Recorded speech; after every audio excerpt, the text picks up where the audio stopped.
bendito o Deus e Pai do nosso Senhor Jesus Cristo, o qual nos abençoou com todas as bênçãos espirituais nos lugares celestiais em Cristo. Paulo está dizendo aqui, Deus já fez por nós, Ele já nos deu tudo, foi Ele quem preparou para nós um lugar que nós vamos morar, e nós não precisamos fazer mais nada, não há nada para ser conquistado, não há nenhum sacrifício necessário, não temos nada, nem temos nenhuma tarefa a fazer, a não ser seguir o dom, aquele dom que o Senhor nos deu, que é o dom do amor, para que a gente possa amar o Senhor, para que a gente possa obedecer o Senhor, para que eu e você possamos aproveitar essas bênçãos espirituais, nos lugares celestiais que o Senhor Jesus já nos deu, já é nossa. Paulo não está dizendo, olha, vai vir algo, o melhor de Deus ainda está por vir. O melhor de Deus já veio. Se você está aqui e você é salvo em Cristo, o melhor de Deus já te alcançou. Diga amém de novo. Quem aqui está esperando o melhor de Deus aí? Já veio. Já veio. Quem aqui quer ver um milagre do Senhor? Olha no espelho. Olha no espelho. O maior milagre é você estar aqui hoje. Você ser salvo em Cristo. Vocês acharam que eu ia falar que o milagre é você, né? Não, não é não. Nós somos um bando de miseráveis carentes desse milagre do Senhor. É Cristo, nosso maior milagre é Cristo, que veio, que se esvaziou, que tomou a pior forma que existe para o Deus que Ele é, que é a forma de homem. Conviveu entre nós, sofreu as nossas dores, as nossas paixões, mas em nenhum momento Ele pecou. E teve uma morte terrível, para que eu e você, livres hoje, pudéssemos estar aqui dizendo, o nosso Redentor vive. Amém. Na obra salvífica de Cristo, Ele nos livrou do poder do pecado. Ele tem nos regenerado através do processo de santificação, e Ele vai nos glorificar. Ele vai nos livrar em definitivo da presença do pecado, naquele lugar onde Ele preparou para mim e para você. Mas é importante nós lembrarmos, irmão, que Ele restaurou, Ele reintegrou, Ele refez a comunhão entre nós e Deus que estava completamente rompida. Você precisa entender que na obra de Deus, no reino de Deus, esse compromisso é relacional. Nós temos um relacionamento com o Senhor. Ele nos chamou para que nós pudéssemos ser um, ter comunhão com Ele, para que a gente possa falar com Ele e Ele nos responder. Em Filipenses 4:6, o apóstolo Paulo nos instiga por meio de Cristo a clamar, a falar para Ele todas as nossas súplicas. Paulo está dizendo, se comunique com o Senhor. O Evangelho de Cristo, meu irmão, nos deu o poder do verbo posso, para que eu e você possamos nos tornar filhos do Senhor, para que eu e você possamos ter o canal direto de comunicação com o Senhor, por intermédio de Cristo. Não há necessidade de sacrifício, não há necessidade de cumprir tarefas, nós não precisamos fazer nada místico, porque Cristo já fez tudo, e eu e você temos a obrigação, no mínimo a obrigação, de nos interessar e nos relacionar com o Senhor. Até aqui está tudo bem? Sim ou não? Eu estou explicando ou estou complicando? Amém. A comunicação é um fator preponderante para a comunhão e o relacionamento. A gente precisa se comunicar primeiro com o Senhor. Nós precisamos que as nossas aflições sejam conhecidas diante dEle. Nós precisamos falar com Ele. Jesus nos ensinou por meio do Evangelho, quando quiseres falar com o Senhor, entra no teu quarto. Jesus estava dizendo, esse relacionamento ele é íntimo, ele é pessoal, ele é de proximidade. Jesus ele nos chamou para isso, para sermos próximos. O apóstolo João entendeu isso de tal maneira que no meio da mesa, quando eles estavam lá, ele até encostava em Jesus. Eu quero aproveitar do Senhor que me deu salvação, eu quero abraçá-lo, eu quero beijá-lo. Que maravilha foi o relacionamento de Deus com Abraão.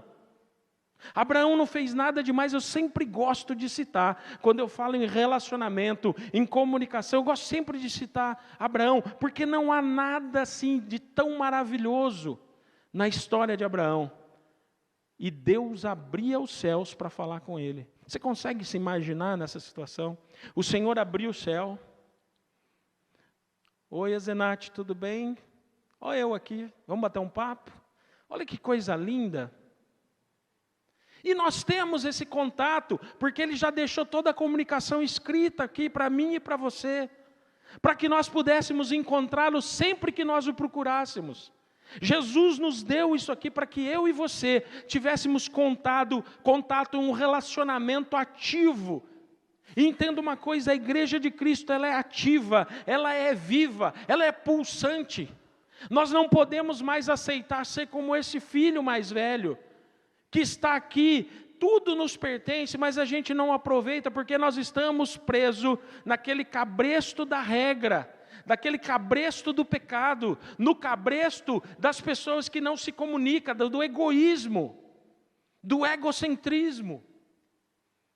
Vamos despertar, meus irmãos. A comunicação, ela é importante, e eu estou falando da comunicação com o Senhor, primeiro para que eu e você aproveitemos o que Deus fez por nós. Eu não estou dizendo que a tua vida vai ser mais fácil, muito pelo contrário. Eu falo que Jesus, além de santo, de poderoso, Ele sempre foi muito honesto e verdadeiro. E Ele falou, olha só, no mundo tereis aflições, mas tenham bom ânimo, eu já venci isso tudo. Ser mais que vencedor é a gente entender que por mais dificuldade que nós passemos, por mais provações que nós temos, por mais derrotas que a gente passe em frente, o Senhor já venceu isso tudo. A gente pode perder dinheiro, a gente pode perder um bem, a gente pode perder até um familiar, mas aquilo que o Senhor preparou para nós, ninguém pode tirar. E se você perder um familiar, se você está perdendo um familiar para a morte, entenda que se esse seu familiar está em Cristo, você não está perdendo, ele simplesmente está indo primeiro para esse lugar que o Senhor preparou para mim e para você. E lá nós vamos poder nos regozijar juntos. Diga aleluia. É só para vocês acordarem, viu, irmãos? A comunicação é preponderante para nós como igreja de Cristo, irmãos. A comunicação, ela gera interação, a interação gera confiança, afinidade entre nós, e o resultado dessa equação é que nós geramos comunhão uns com os outros. Mas primeiro você precisa olhar para o Senhor. Jesus orava o tempo todo. Deixa eu brincar aqui com você. Quem acha que Jesus precisava passar 40 dias orando no deserto? Levanta a mão. Não, Jesus tinha que ir lá, ele tinha que ficar mesmo porque a carne é fraca. Você realmente acha isso? Eu quero te decepcionar como um dia eu fui decepcionado lendo as Escrituras nos meus pensamentos pequenos. Eu acho também, igual você, Jesus não precisava.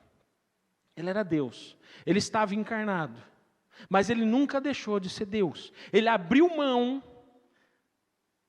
do benefício de ser Deus para estar aqui comigo e com você, passando as mesmas lutas e tribulações, mas ele nunca deixou de ser Deus. Ele mesmo disse lá na hora que ele está sendo preso, falou, se eu quiser, é uma ordem minha e os anjos do meu Pai, as legiões vêm aqui e acabam com tudo. Mas ele orava. Para ele, irmãos, era muito mais importante ficar falando com Deus do que comer, beber, dormir, vestir. Para ele era muito mais importante estar com Deus do que com seus próprios discípulos. Por isso que ele tanto orava. Ele tinha um relacionamento, uma comunhão, uma comunicação constante com o Pai, porque é mais importante do que qualquer outra coisa.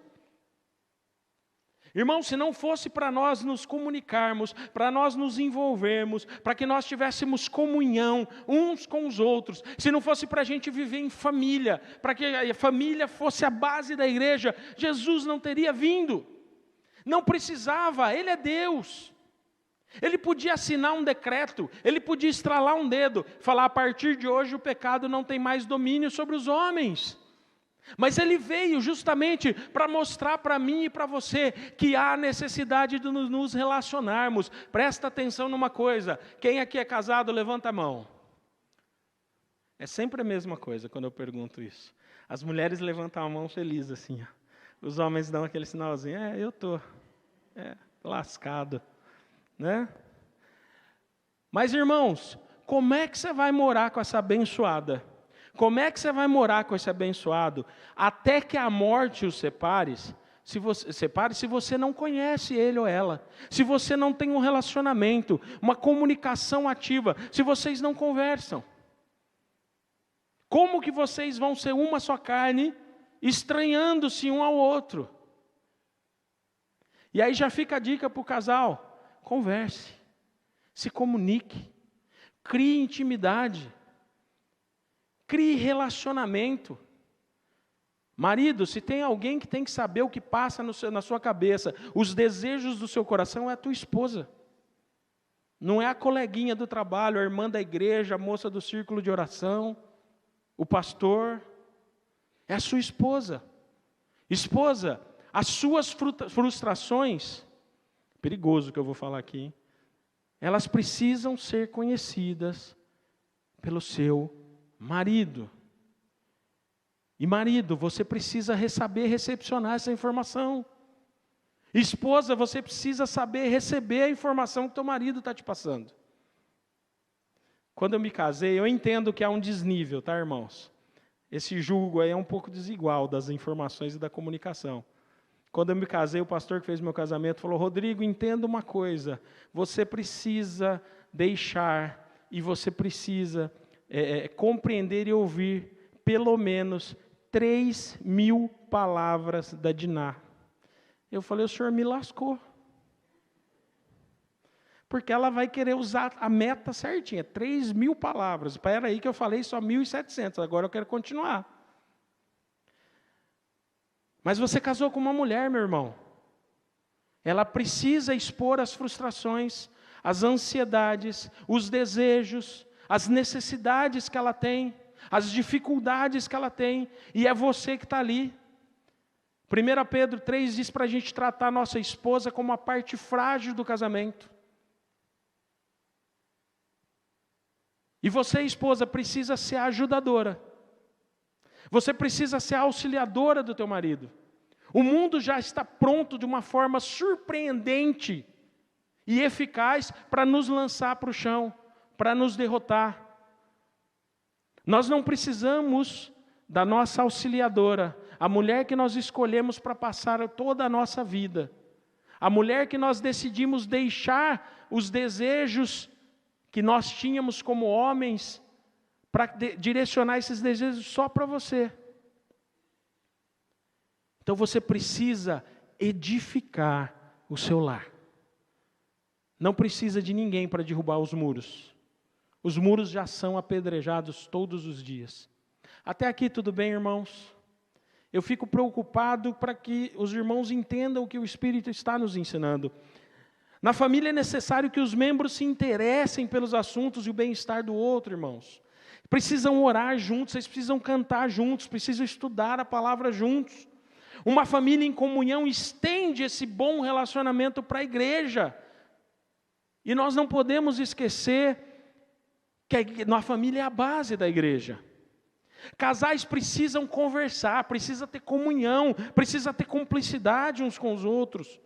Assim como os pais e filhos, até para que a educação que você quer passar para o teu filho, a educação cristã, ela seja levada a sério dentro do lar.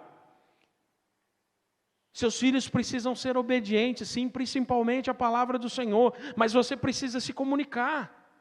Nós vemos, irmãos, na igreja, eu vou falar nas igrejas, na igreja como um todo, é muito comum nós vermos igrejas, na salinha do departamento infantil, crianças totalmente carentes, de afeto. Crianças com necessidades de uma palavra básica. E não adianta falar que é aqui que ele se comporta assim. Nós temos filhos também. A maioria das professoras, das tias que estão ali fazendo o cultinho, ensinando a palavra, tem filhos. E principalmente, nós somos tão maus quanto vocês, a gente sabe onde a gente erra. Mas entenda uma coisa, você precisa se comunicar, você precisa dar atenção para o seu filho, você precisa conversar em casa, o seu filho precisa ver o casal orando juntos, os seus filhos precisam ver vocês fazendo carinho um no outro, ali aquele carinho mais inocente. É ali que ele está sendo educado. Não adianta passar para a igreja a responsabilidade de educar os seus filhos. Nós não podemos fazer absolutamente nada, a não ser dividir com você essa carga em oração. Eu não consigo falar para o teu filho, olha, seja igual ao meu, ou seja melhor que o meu, ou seja melhor que o do pastor.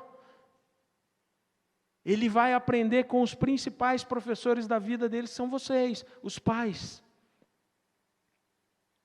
Você precisa entender isso e sair daqui, irmão. Nós precisamos entender o que é comunhão dentro do nosso lar. Há pais que têm medo de falar com os seus filhos. Ah, o meu filho cresceu, agora não dá mais para dar ordem. Quem falou isso para você? Aprenda uma coisa. Pais são autoridade sobre os seus filhos. Eu tenho 48 anos, que eu fiz segunda-feira. Até pesou aqui agora quando eu falei a idade. Minha mãe vai fazer 88. Quando ela chega, eu baixo a bolinha, porque ela é minha mãe. E ela bate. Não posso abusar.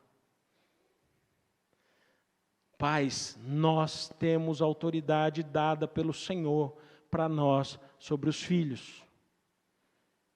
E se você perdeu essa autoridade, entenda que a autoridade é diferente de afeto.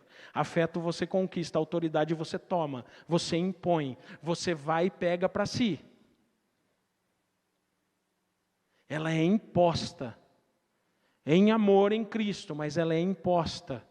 Não é castigando o teu filho, mas é tendo uma vida exemplar que você conquista a autoridade dele e dela. É fazendo aquilo que Jesus nos ensinou a fazer, que nós automaticamente conquistamos a autoridade sobre os nossos filhos, sobre o nosso marido, sobre a nossa esposa, sobre os nossos irmãos, sobre os nossos pais. É fazendo o que Cristo nos ensinou. E se você perdeu a mão, eu quero te dizer, não desista da tua família e retome a autoridade que Cristo te deu.